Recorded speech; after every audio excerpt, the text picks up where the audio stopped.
আসসালামু আলাইকুম ও রহমতুল্লাহি বারাকাতুহু। সম্মানিত ভিউয়ার্স, যারা ভালোবাসার মানুষকে কাছে পেতে চান বা নিজের স্ত্রী অবাধ্য হয়ে গেছে তাকে বাধ্যগত করতে চান, বা আপনার প্রেমিক আপনার কথা শুনে না বা আপনার প্রেমিকা আপনার কথা শুনে না, তাদেরকে বাধ্যগত করতে চান, সেই ক্ষেত্রে ভিউয়ার্স এই কাজটা আপনারা করতে পারেন।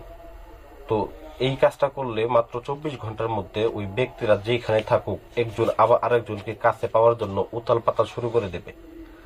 এটাকে একটা পাগলা বশীকরণ বলা হয়। এই পাগলা বশীকরণটার মাধ্যমে আপনি 100% কাজ করতে পারবেন। তো ভিউয়ার্স, এই কাজটা কিভাবে করবেন বিস্তারিত নিয়ম আমি বলে দিতেছি।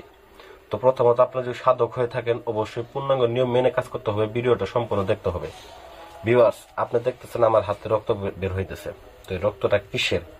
ভিউয়ার্স, এই রক্তটার মাধ্যমেই আপনাকে কিছু কাজ করতে হবে। দেখেন, এটা আপনি ভাবতে পারেন যে রং লাগাই নিছি, এই যে মুছে দিলাম আবার বের হইতে থাকবো। তো যাই হোক ভিউয়ার্স, এখন আপনি এই কাজটা করার জন্য প্রথমত যে সাধক যে কাজটা করবে সেই সাধকের রক্ত দিয়ে কাজটা করতে হবে ভিউয়ার্স। সাধকের রক্তের সাথে কামি সিঁদুর মিশ্রিত করে কালি বানাইতে হবে। কালি বানিয়ে নিয়ে ভিউয়ার্স এই কাজটা করতে হবে। এখন বলবেন যে ভাই না, নিজের শরীরে রক্ত দেওয়া তো ভাই সম্ভব না। ভাই, একটা কাজ হাসিল করার ক্ষেত্রে অবশ্যই কঠিন কিছু করতে হয়। যদি আপনি নিজের শরীরে রক্ত না দিতে পারেন না, তাহলে আপনাকে একটা পাঠা কিনে তারপরে কাজ করতে হবে। আপনি একটা পাঠা কিনে পাঠা রক্তের সাথে কামি সিঁদুর মিশ্রিত করে তারপর আপনি কালি বানাবেন, এবং সেই কালি দ্বারা ভিউয়ার্স আপনি এই নকশাটা অঙ্কন করবেন। ওই ব্যক্তির দুইটা ছবি আপনি দুই পাশে বসিয়ে দিবেন, ছবি দুইটার উপরে নাম বসিয়ে দিবেন। তারপর আপনার যে কাজ হচ্ছে সেটা হচ্ছে একটা পুতুল নেবেন, ভুজ পেপার নেবেন, দুইটা তাবিজ নেবেন। দুইটা নকশা অঙ্কন করার পরে এই ছবির ভুজ পেপারের উপরে অঙ্কন করবেন। মনে রাখবেন, ভুজ পেপারের উপরে অঙ্কন করে দুইটা ব্যক্তির ছবি ভুজ পেপারে এই সাইডে একটা এই সাইডে একটা দুই সাইডে বসায় দিবেন। বসিয়ে দেওয়ার পরে তারপর আপনার যে কাজ হচ্ছে সেটা হচ্ছে এটাকে পেঁচিয়ে নেবেন। ভুজ পেপারটা সুন্দর করে পেঁচিয়ে নেবেন। পেঁচিয়ে নেওয়ার পরে ভিউয়ার্স আপনি তাবিজের মধ্যে ভরে নেবেন। আমি এটা আপনাকে এভাবে দিয়ে দিছি।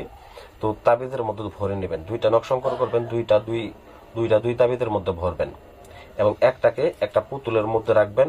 পুতুলের মধ্যে রেখে ভিউয়ার্স এটাকে একটা লাল কাপড় দিয়ে সুন্দর করে পেঁচিয়ে নেবেন। লাল কাপড় দিয়ে পেঁচিয়ে নেওয়ার পরে আর তারপর আপনার যে কাজ সেটা হচ্ছে এই পুতুলটাকে আপনি আপনার বাড়ির যে উঠান আছে ঠিক উঠানের মাঝখানে রাখবেন। যদি দেখেন আপনার বিল্ডিং বাড়ি উঠান নাই, সেক্ষেত্রে আপনার ফুলের টবের ভিতরে আপনি এটাকে রেখে দিবেন। গেল। দ্বিতীয় যে তাবিজটা আপনি করেছিলেন ভিউয়ার্স, এই দ্বিতীয় তাবিজটার মধ্যেও কিন্তু অবশ্যই ছবি দুইটা দুইটা করে লাগাই দিতে হবে। ওই তাবিজও নকশাটা ভালো করে অঙ্কন করতে হবে। নকশাটা ভালো করে দেখে নেন। নকশাটা ভালো করে অঙ্কন করে তারপরে দুইটা তাবিজের মধ্যে ভরবেন। ভরার পরে ভিউয়ার্স এই তাবিজটাকে আপনি একটা শিল নেবেন ভিউয়ার্স। মনে রাখবেন, একটা শিল নেবেন এবং এই শিলটার উপর আপনি এইভাবে রাখবেন। রাখার পরে আপনার যে কাজ সেটা হচ্ছে একটা লাল কাপড় নেবেন, নিয়ে এরকম ভাবে পেঁচিয়ে নেবেন। পেঁচিয়ে এখানে কিন্তু আমার তাবিজটা আছে, এইখানে তাবিজটা। তো এখানে তাবিজটা থাকলে আমি এইভাবে চাপা দিয়ে রাখবো। জাস্ট এইভাবে চাপা দিয়ে রাখবো। যতদিন আপনি চাপা দিয়ে রাখবেন ওই ব্যক্তি ততদিন আপনার বাধ্যগত থাকবে। তবে ভাই বলবেন যে এটা যদি চাপা সরে যায় তাহলে তো সে ভুলে যাবে। তো এর জন্য এটাকে আপনি একটা মাটির নিচে এরকম ভাবে চাপা দিয়ে রেখে দিবেন, যাতে করে কেউ না তুলে এবং কি সে না ছুটে যায়।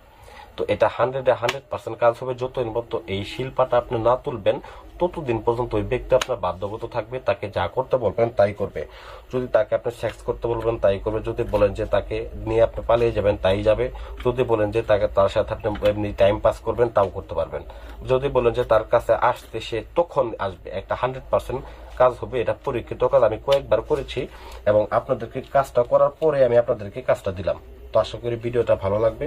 ভিডিওটা ভালো লাগলে অবশ্যই আমার চ্যানেলটাকে সাবস্ক্রাইব করবেন, ভিডিওতে একটা লাইক করে দেবেন। ধন্যবাদ সবাইকে।